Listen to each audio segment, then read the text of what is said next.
सलाम दो जैसे थे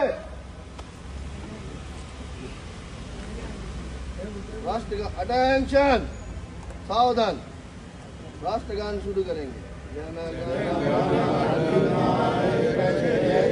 भारत भाग्य विधाता पंजाब सिंधु गुजरात मराठा द्राविड उत्कल वंगा विंध्य हिमाचल यमुना गंगा उच्चल जलधि तरंगा तव शुभ नामे जागे तव शुभ आशीष मागे गाये तव जय दाता जन गण मंगलदायक जय हे भारत भाग्य विधाता जय हे जय हे जय हे जय जय जय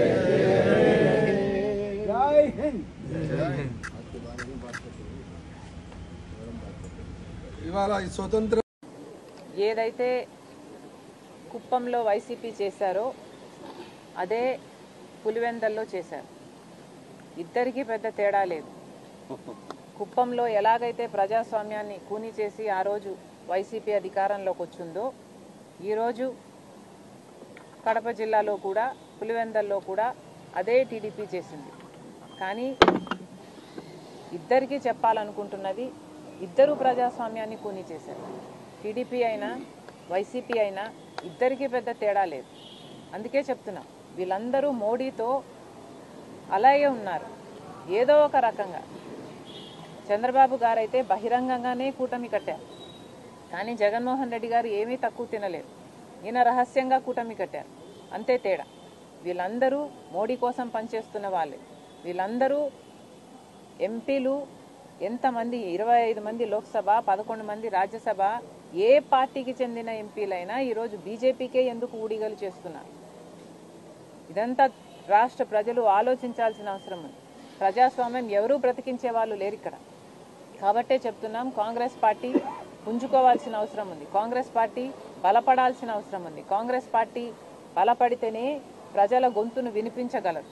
కాబట్టే ఈరోజు ప్రజాస్వామ్యం బ్రతికించడానికే రాజ్యాంగాన్ని బ్రతికించడానికే ఈరోజు కాంగ్రెస్ పార్టీ ఈ పెద్ద పోరాటాన్ని కూడా నెత్తికెత్తుకుంది. అంటే ఓటర్ చోరీ విషయంలో కూడా ఇంతవరకు చంద్రబాబు గారు జగన్మోహన్ రెడ్డి గారు మాట్లాడటం లేదు. మోడీ గారిని విమర్శించడం లేదు. ఈసీని ఎందుకు మీ గుప్పెట్లో ఉంచుకున్నారు అని మోడీ గారిని ప్రశ్నించడం లేదు. ఎందుకు అని అడుగుతున్నాం. ఎందుకంటే చంద్రబాబు గారేమో కూటమి కట్టారు, జగన్మోహన్ రెడ్డి గారేమో అక్రమ పొత్తు పెట్టుకున్నారు. కానీ వీళ్ళల్లో ఎవరూ ప్రజాస్వామ్యాన్ని కాపాడే వాళ్ళు లేరు. ఏదైతే కుప్పంలో చేశారో ప్రజాస్వామ్యాన్ని కూని చేసి అదే మళ్ళీ కడపలో జరిగింది.